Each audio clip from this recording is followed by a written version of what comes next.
Tudo bom, pessoal? Aqui quem fala é o professor Yuri. Bom, e antes de mais nada, eu gostaria de me desculpar em função da gente não ter tido vídeo de álgebra linear na sexta-feira da semana passada. E que em função das reuniões e tudo mais que eu tive na semana passada, eu preferi não consegui preparar a aula e eu preferi não colocar qualquer coisa para vocês. Então, segue hoje, era essa nossa aula de álgebra linear e sexta-feira, como está no nosso calendário aqui na capa do canal, sexta-feira já teremos também outra aula de álgebra linear. Também gostaria de agradecer todos os inscritos e visualizações que estão aumentando a cada dia. Muito obrigado, tá bom? E se quiser compartilhar e mandar para outros amigos, alguém que queira que eu possa ajudar com as minhas aulas, por favor, pode mandar e eu vou me sentir muito feliz em ajudar o máximo de pessoas possíveis. A aula de hoje, pessoal, vai ser sobre equações vetoriais. Vamos lá então? O que significa, né? O que são equações vetoriais? A gente tem os nossos sistemas lineares, lá que a gente viu na nossa primeira aula. A gente consegue fazer com que esses sistemas lineares possam ser escritos na forma de matriz, como a gente viu também. E, além disso, a gente também ainda consegue trabalhar com os vetores, pessoal. Mas o que são vetores, né? Vetores, eles são listas ordenadas de números. A gente tem o primeiro, o segundo, o terceiro. Isso quer dizer ser ordenado. Tá? E eles podem ser escritos de duas formas. A gente tem os vetores coluna, em que é uma matriz coluna, em que eu tenho n linhas e uma única coluna, certo? E eu tenho uma matriz linha, em que eu tenho somente uma linha e n colunas. Então, matriz coluna e matriz linha, ou vetor coluna, vetor linha, tá bom? E aí, nesse caso, a gente tem o U e o W como exemplo. O que a gente tem, né? Vocês vão ver muito essa parte que a gente está começando a ver agora. É muito comum, né, dos estudos de álgebra linear, toda essa notação que a gente vai começar a ver agora. O que começa? A gente tem os vetores no R2, tá? Então, o que a gente tem? Uma matriz com apenas uma coluna chamada de vetor coluna, como a gente acabou de ver. E o que acontece? O que quer dizer a gente dizer que é um vetor no R2? Quer dizer que todos os componentes, todos os valores que vão estar dentro do nosso vetor são todos compostos de números reais. E esse expoente 2 quer dizer que a gente vai ter no máximo duas componentes. Então a gente tem aqui três exemplos de vetores no R2. Por exemplo, eu tenho aqui 3 e menos 1. São dois números reais, só são dois, então a gente tem um vetor no R2. Aqui a gente tem um outro vetor, tá? Que tem o 0,2 e o 0,3, são dois números reais. Como são duas componentes, então isso aqui é um vetor no R2. Aqui tem o W1 e W2, que o W e o W1 e W2 podem ser considerados qualquer número real. Então aqui é uma generalização de um vetor no R2, tá? Então R2 é quando a gente tem suas componentes, tá? Que são números reais, e no máximo são duas componentes. No máximo não, são duas componentes, tá bom? E o que a gente tem que também tomar o cuidado, pessoal? Que os vetores, né? Dois vetores, eles só são iguais quando todas as suas componentes são iguais. O que eu quero dizer com isso? Por exemplo, eu tenho esse vetor aqui 4 e 7, e eu tenho esse vetor 7 e 4. Eles são diferentes. Eles só seriam iguais se a primeira componente daqui fosse igual à primeira componente dali, se a segunda componente fosse igual à segunda componente. Mas não é o que acontece. A primeira vale 4 e a segunda vale 7. Já são diferentes aí, tá bom? Então, vetores iguais são quando todas as componentes são iguais. Além disso, pessoal, os vetores eles podem ser considerados como pares ordenados. Por exemplo, aqui eu tenho o vetor 2, 1, 3, 4, 5, 2. E o que quer dizer eles serem ordenados, né? A gente vai ver nos próximos slides que a gente consegue fazer uma notação geométrica para esses vetores. Então, essa representação em pares ordenados vai nos ajudar muito a entender. Então, vetores no R2 a gente pode entender como um par ordenado, como uma componente do x e uma do y. A soma, tá, de dois vetores no R2 né, ela ocorre da seguinte maneira: a gente vai ter dois vetores, por exemplo, aqui a gente tem o vetor u e o vetor v, a soma dos dois vai ser um novo vetor, que vai ser o vetor w, que vai ser a soma dos dois. E como que a gente faz essa soma? A gente soma individualmente cada componente do nosso vetor. O que eu quero dizer com isso? Olha aqui, ó, eu tenho o vetor u e eu tenho o vetor v. Se eu for somar os dois, ó, u mais v, eu vou somar só aqui, ó, as componentes de cima com o componente de cima, a componente de baixo com a componente de baixo. Então, vai ser 1 mais 2, e a gente vai conseguir construir a componente de cima, que é igual a 3, e menos 2 mais 5, que também vai dar 3. Então, aqui a gente conseguiu gerar o novo vetor, 3, 3. O vetor w, 3, 3, tá bom? A subtração ocorre da mesma maneira. Em vez de ter o sinal de mais, a gente vai ter o sinal de menos. A gente vai fazer 1 menos alguma coisa. Nesse caso, 2. Só tem que tomar cuidado, né, em relação aos sinais, né, que vão se modificar quando a gente tiver o negativo. Negativo com negativo dá positivo. Vamos lá, então. A gente também pode multiplicar. Essa expressão vocês vão ouvir muito, vão ler muito nos livros, e eu vou trazer algumas vezes. Vocês também podem realizar multiplicação por escalar. O que eu quero dizer isso? É multiplicar por um número o vetor. E aí vai acontecer algo semelhante com uma distribuição. Olha aqui comigo. Eu tenho esse vetor v, que é 3 e menos 1.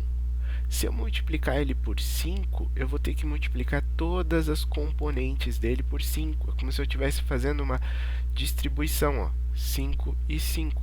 Então, 5 vezes 3, 15. 5 vezes menos 1, menos 5. Então, agora, para a gente praticar essa parte que a gente viu de soma e multiplicação, vamos fazer o seguinte, ó. Vamos resolver este nosso exemplo aqui. Então, tenta resolver tu aí, dá uma pausa no vídeo, que eu vou vir a corrigir com vocês. Vamos lá, então. O que a gente tem aqui, ó? Né? A gente tem o nosso vetor u e a gente tem o nosso vetor v. E aí, o que a gente vai fazer? A gente vai primeiro calcular. Vamos calcular individualmente. Primeiro, vamos fazer o 4u. O que significa fazer 4u? Então, se a gente tem ali, ó, 4 vezes o vetor u, é a mesma coisa que 4 vezes o vetor u, que é 3 e menos 1. E como a gente viu fazer isso aqui, é a mesma coisa que fazer uma distribuição, certo? A gente vai multiplicar. Então, a gente vai ter no final 4 vezes u vai ser 4 vezes 3 e 4 vezes o menos 1. E esse resultado aqui nos vai garantir o quê? 4 vezes 3, 12. 4 vezes menos 1, menos 4. Tá bom? Vamos tentar agora o menos 3 vezes o v. Então, menos 3 vezes o vetor v. Então, vai ser o quê? Ó? Menos 3 vezes o vetor v, que é 2 e menos 5. Como a gente fez no exemplo ali de cima, a mesma coisa. Ó. Isso é menos 3 vezes 2 e menos 3 vezes menos 5. Então, daqui a gente vai ter o que como resultante? Menos 3 vezes 2, menos 6. Menos com menos dá mais. 3 vezes 5, 15. Tá bom? Agora, olha aqui, ó, a última etapa a gente tem a soma. A gente tem o que, ó? 4u mais o menos 3v. Se a gente for fazer isso, é só a gente juntar os resultados que a gente já tem. 4u é igual a 12 e menos 4. Mais o menos 3v é igual a menos 6 e 15. Então, se a gente realizar essa soma aqui, pessoal, 12 mais menos 6 é a mesma coisa que 12 menos 6. E aqui, menos 4 mais 15. Então, como resultado, o que a gente vai ter? 12 menos 6, 6. Menos 4 mais 15, 11. Então, com isso, a gente achou todos os nossos vetores, tá bom? Então, retornando aqui para a nossa aula, vamos ver aqui o que... Opa, mexi no microfone. Vamos lá. que a gente vai ter? Como eu tinha adiantado para vocês, a gente também pode escrever as nossas equações vetoriais de uma forma geométrica, né? Como a gente pode ver os vetores no R2 como um par ordenado, então a gente pode representar eles como um ponto no plano, né? No nosso plano aqui cartesiano. Então, o que acontece? Para representar um vetor no R2, no plano, o que a gente vai fazer? A gente vai pegar a componente x dele, nesse caso aqui o a componente y dele, vai juntar, vai achar um ponto. Depois disso, a gente vai traçar uma flecha que sai da origem em direção a este ponto. Então, com isso aqui, a gente consegue desenhar este vetor. Então, o vetor que a gente tiver interesse, nesse caso o vetor v, ele é representado por essa flecha que vai em direção ao ponto, tá bom? A gente vai praticar um pouquinho isso aqui, não te esquenta a cabeça. Então vamos lá. Além disso, pessoal, a gente consegue fazer todo aquele processo de soma e subtração que a gente já viu, a gente também consegue fazer através da nossa interpretação geométrica. E para fazer a soma de dois vetores com interpretação geométrica, a gente tem que usar a regra do paralelogramo. O que significa a regra do paralelogramo? A gente vai ter dois vetores, u e v, a gente vai fazer a soma deles, u mais v. O que vai dizer? O u mais v ele vai ser o quarto vértice de um paralelogramo. Como assim, senhor? Olha aqui o seguinte, ó. A gente vai ter a origem, a gente vai ter o vértice correspondente ao vetor A, o U, a gente vai ter o vértice correspondente ao vetor V ou B, e o quarto vértice vai ser a soma dos dois. Mas como que a gente faz a construção desses vértices, certo? A gente vai fazer o seguinte, ó, a gente vai determinar aqui o vetor A e o vetor B. A gente vai desenhar um outro vetor, um segmento paralelo ao vetor B, idêntico a ele, mas iniciando no final do vetor A. E aqui a gente vai desenhar um segmento paralelo ao vetor A, idêntico a ele, mas iniciando no final do vetor B. E aí com isso a junção vai ser este ponto. E a gente vai traçar esse segmento aqui, a gente vai traçar aqui o nosso vetor, e aí aqui no final, este ponto vai ser exatamente a soma dos dois vetores, tá bom? Então, olha aqui uma coisa. A gente também, para poder fazer a subtração, a gente tem que fazer algumas artimanhas, tá bom? Na subtração, a gente tem o seguinte, ó. Em vez da a gente não sabe subtrair dois vetores na regra do paralelogramo, então o que a gente faz? A gente vai somar, tá? Vai fazer u mais u menos v, porque aqui vai ter uma soma. Então, com isso, a gente consegue usar a regra do paralelogramo também para a subtração de vetores. Então, olha aqui o exemplo. O que a gente tem aqui? Nesse exemplo, o que a gente fez de construção? A gente tem um vetor u, a gente tem um vetor v. Se a gente for somar os dois, o vetor w, ele seria o quê?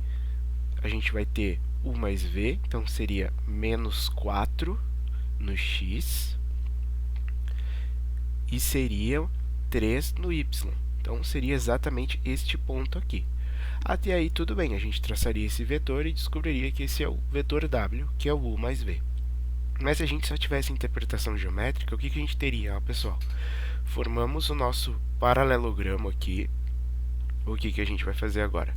Primeiro eu vou traçar o nosso vetor u, que é o que?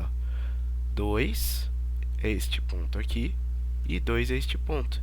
Então, eu tracei ali esse ponto, venho aqui e faço o nosso vetor. Beleza, consegui achar esse vetor. Agora eu vou fazer o vetor v, que é menos 6, que é este ponto aqui, e o 1, que é aqui. Então, este ponto aqui. Traço nossa reta da origem até ali. Consegui, beleza. Agora eu quero fazer a soma dos dois, que é o w. O que eu vou fazer? Eu traço essa reta, faço uma idêntica e inicio ela aqui, que vai chegar até ali. Faço este segundo vetor aqui, uma um segmento idêntico, iniciando no final desse aqui, que vai dar ali. Daí a soma dos dois vai dar exatamente este vetor aqui, tá bom? Essa regra do paralelogramo serve para vocês conseguirem esboçar esses vetores, tá? E também para vocês verificarem, depois de fazer a soma, se realmente os valores batem, tá bom?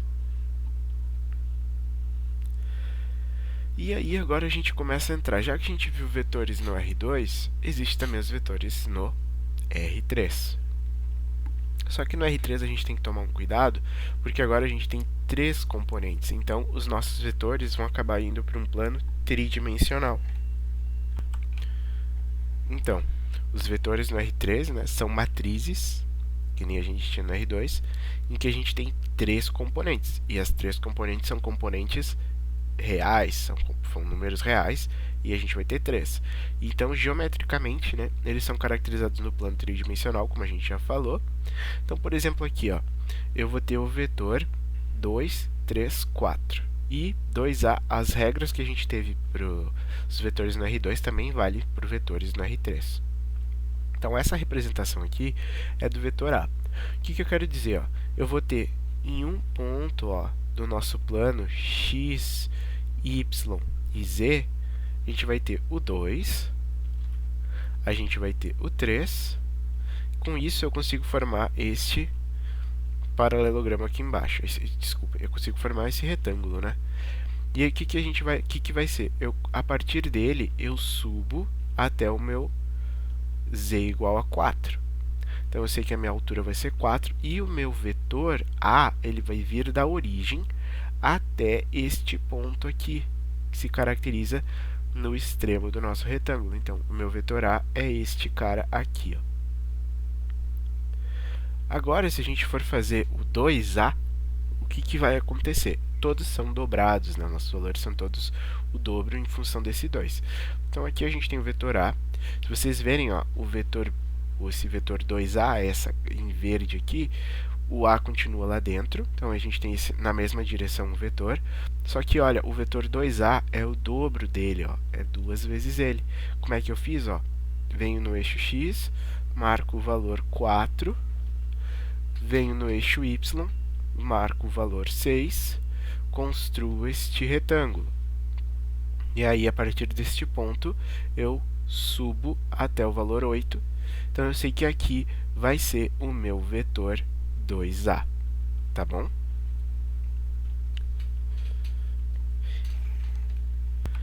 Nós já vimos os vetores no R2, a gente já viu o vetor no R3. Agora a gente também vai ver os vetores no Rn. O que eu quero dizer com isso? São que todas as componentes do nosso vetor, eles vão ser de números reais, só que eu vou ter n componentes. Eu posso ter 1, 2, 3, 4, 5, 6, finitos, né? Vai ser um número finito, mas eu posso ter qualquer número de componentes aqui dentro, tá? E o n tem que ser um número inteiro, né? Um número inteiro positivo, tá bom? Então, a gente tem, assim, uma matriz coluna de n linhas e uma coluna, que a gente chama N1, tá? Aí, quando a gente tem, assim, ó, uma matriz desse tipo, tá? Um vetor coluna desse tipo, em que todos os componentes são iguais a zero, a gente chama de vetor nulo, tá? É uma notação muito importante que vai nos poupar alguns trabalhos e eu trago aqui para a gente já conhecer ela. Então, o que acontece? Quando a gente terminou de ver os vetores no R2, no R3 e no Rn, a gente vai começar a ver combinações lineares. O que acontece? A gente vai combinar diferentes vetores com escalares, e aí, com isso, a gente vai construir uma nova função que vai ser a combinação desses vetores. O que eu quero dizer com isso? Dados esses vetores aqui, ó, onde P é um número finito, vou ter P vetores aqui do Rn, e dados esses escalares, esses números também, a gente vai construir esse vetor y, que vai ser a multiplicação de um escalar por um vetor, mais um escalar, mais um escalar e um vetor, e a gente vai conseguir construir todas essas combinações lineares, porque todos são vetores lineares, né? São equações vetoriais de sistemas lineares. Então, o que vai acontecer? A gente vai poder montar essa soma de diversas escalares multiplicadas por vetores, tá bom? E aí a gente dá esse nome de combinações lineares, com vetores v e pesos c. Então aqui tem dois exemplos de algumas combinações lineares, por exemplo, raiz de 3 vezes todos os componentes do vetor v1 mais um vetor v1, ou 1 meio do vetor v1 mais 0 vezes o vetor v2. Então são alguns exemplos que a gente consegue colocar aqui para nós, tá bom? Mas daí tu me pergunta, tá, Sor, e como é que eu uso combinações lineares na prática? Então, na prática, pessoal, o que a gente vai fazer? A gente usa combinações lineares para verificar se um vetor pode ser escrito como combinação de outros. Então, aqui tem um exemplo. Ó. Eu tenho este vetor A, eu tenho este vetor B, e eu tenho este vetor A1, o vetor A2 e o vetor B. Então, eu quero saber se eu posso escrever B como combinação linear de A1 e A2. Vocês vão ver muito esse tipo de exercício em provas, em concursos que vocês fizerem que cair álgebra linear. Então, o que seria a tradução desse exercício? Eu tenho que encontrar um x1 e um x2 que satisfaça isso aqui, ó. x1 vezes A1 mais x2 vezes A2 igual a B. Tá bom? Então, vamos resolver esse exemplo aqui. Vamos ver como é que a gente faz ele. Vamos lá. Olha aqui, então. O que a gente vai resolver agora? A gente vai fazer ó, o A1, o A2 e o B. Então, a gente vai montar o nosso sistema. A gente quer isso aqui, ó. x1 vezes o A, que é o que? 1, menos 2 e menos 5, mais o x2, que multiplica 2, 5 e 6. Isso aqui é igual ao B, que é igual a 7, 4 e menos 3. Tá bom? Então, o que vai acontecer? Se a gente for fazer como a gente já estudou até agora, então isso aqui vai ser exatamente o quê? x1 menos 2x1 menos 5x1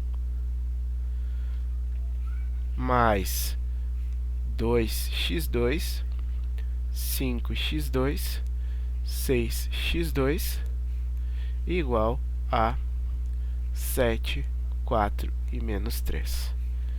Tá bom? E disso daqui a gente ainda consegue fazer mais uma transformação, que seria somar ali. Então, a gente vai ter o que no final das contas? Ó? x1 mais 2x2 menos 2x1 mais 5x2 menos 5x1 mais 6x2. Esse primeiro exemplo eu estou fazendo bem detalhado, mas depois vocês vão ver, vocês podem pular alguns passos que vai ficar muito mais simples para vocês. Igual a isso aqui. Beleza? Até aqui foi. E aí com isso a gente consegue traduzir isso aqui, ó, como um sistema linear, ó. Lembra que a gente viu lá na nossa primeira aula? Sistema linear, ó, x1 mais 2x2 igual a 7, menos 2x1 mais 5x2 igual a 4, menos 5x1 mais 6x2 igual a menos 3. E desse sistema a gente pode resolver ele e ver se ele é um sistema possível ou impossível. Mas como que a gente resolve esse sistema? A gente pode transformar ele numa matriz completa e resolver ele através de escalonamento, né? Que nem a gente viu na nossa última aula. Então, ó, aqui 2, 5, 6 e por último a gente tem as nossas, né? Bota o pontilhado aqui, 7, 4 e menos 3. Tá bom? Então, se a gente fizer o escalonamento aqui desse sistema, nesse primeiro passo aqui, a gente tem esse primeiro pivô, todo mundo embaixo dele vai ter que dar 0. Então, recomendo que vocês pratiquem, né? Tentem achar a equação que zera isso aqui, para essa linha e para essa linha. Eu já vou botar aqui o valor da matriz escalonada para nós, e daí vocês já conseguem resolver ela. Tentem achar os mesmos valores, tá bom? 16, aqui vai dar 7, deixa eu botar o pontilhado, aqui vai dar 18 e aqui vai dar 32, tá bom?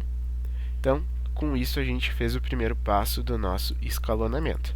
Então agora vamos fazer o segundo passo de escalonamento, a gente veio aqui e pá, encontrou alguém diferente de 0. Então esse cara agora aqui é o nosso pivô. Então todo mundo embaixo dele vai ter que dar 0. Então com isso a gente vai encontrar, ó, 1, 0, 0, tá bom? 2. Aqui eu dividi todo mundo por 9. Então a gente vai ter 1 e 0.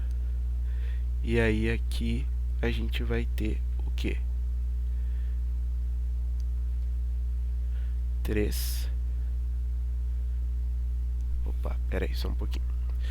A gente vai fazer o seguinte, a gente divide todo mundo por 9 primeiro ali. E aí a gente vai encontrar esta matriz aqui, que vai ficar 1, vai ficar 1, 0, 0, 2, 1, 16, 7, 2 e 32. Tá bom? Então agora olha aqui, ó, a gente fez isso aqui. Então esse aqui é o nosso pivô. E aí o que vai acontecer? Se a gente for fazer a nossa sequência de contas finais aqui, a gente vai encontrar o que, ó, 1, 0, 0. E ainda fizer a nossa matriz escalonada reduzida, então isso aqui vai dar 1, desculpem, aqui vai dar 0, 1 e 0, 3, 2 e 0. Então o que a gente consegue descobrir aqui, ó? Daqui a gente tira aqui x2 é igual a 2 e que x1 é igual a 3. Então a gente consegue escrever as nossas matrizes dessa forma como uma combinação linear. A gente pode escrever como 3 que multiplica 1, menos 2 e menos 5, mais 2 que multiplica 2, 5 e 6. E isso aqui vai ser igual a 7,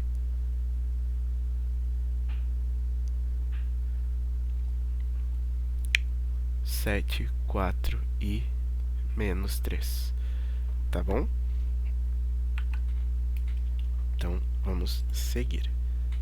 Só antes da gente seguir, eu vou só recapitular rapidinho aqui. Então, o que a gente tem? Ó? A gente quer achar aquele x1 a1 mais x2 a2 igual a b. Então, x1, o a1 a gente tem, mais x2 igual ao a2 que a gente tem, igual a b. Lembrando que a gente quer fazer isso para saber se o b pode ser escrito. Não significa que o sistema resultante tem que ser um sistema possível. Então, fazendo as multiplicações aqui, ó, a gente encontra este vetor igual a isso. Fazendo a soma dos dois, a gente encontra este vetor resultante igual a isso. E a gente pode transformar isso aqui num sistema. E a gente viu na outra aula que a gente pode fazer esse sistema escrito da forma matricial. Isso aqui é uma matriz completa. Daí a gente escalona ele uma vez, escalona duas, vai fazendo todos os resultados, faz a matriz escalonada completa, e aí acha que x1 e x2 vai ser igual, x1 igual a 3, x2 igual a 2. Tenta fazer teu escalonamento e ver se tu acha as mesmas respostas. Caso tu não tenha achado, por favor, me escreve e a gente discute as tuas dúvidas. Depois faz as substituições e vê que realmente dá certo. A gente pode, isso aqui é um sistema possível, determinado, e aí a gente consegue encontrar as nossas respostas, tá bom? Então vamos voltar lá para a nossa aula.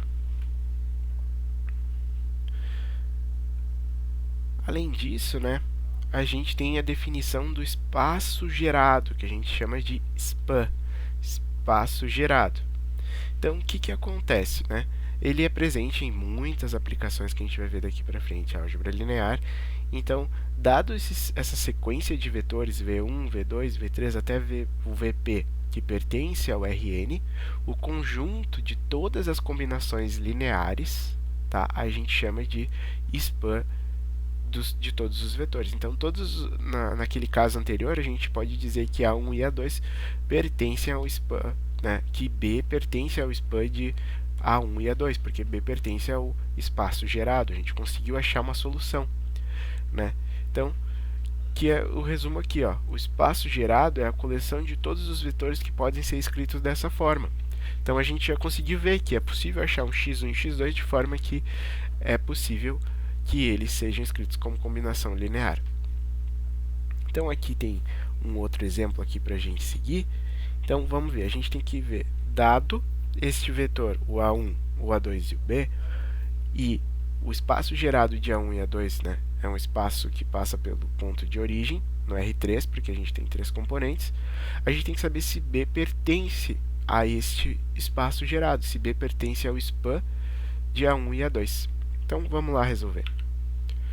Basicamente a gente vai ter que fazer a mesma coisa que a gente fez no outro. O que a gente quer saber é o seguinte, ó, se B pertence ao span de A1 e A2. Então, para a gente saber isso aqui, a gente tem que saber se x1A1 mais x2A2 igual a B. Se B pode ser escrito como combinação linear de A1 e A2. Então, como é que a gente faz para resolver isso? A gente faz o mesmo sistema que a gente fez no exercício anterior, ó. Então, x1 que multiplica 1 menos 2 e 3, mais x2 que multiplica 5 menos 3 e menos 3. Isso aqui tem que ser igual a B. Menos 3, 8 e 1. Daqui, pessoal, a gente já consegue, né, gerar a nossa matriz final, né, que seria o seguinte, ó, 1 menos 2, 3, 5 menos 13 e menos 3, dá os 3 pontinhos aqui, menos 3, 8 e 1. Se tu tá com dúvida em como chega isso aqui, faz os mesmos passos que a gente fez anteriormente e daí tu vai conseguir chegar. Então a gente tem aqui o nosso primeiro pivô.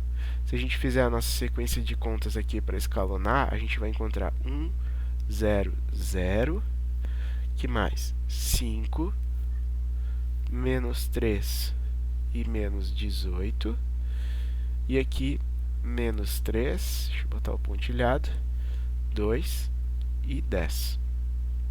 Tá bom? Então, fizemos aqui agora o nosso segundo pivô.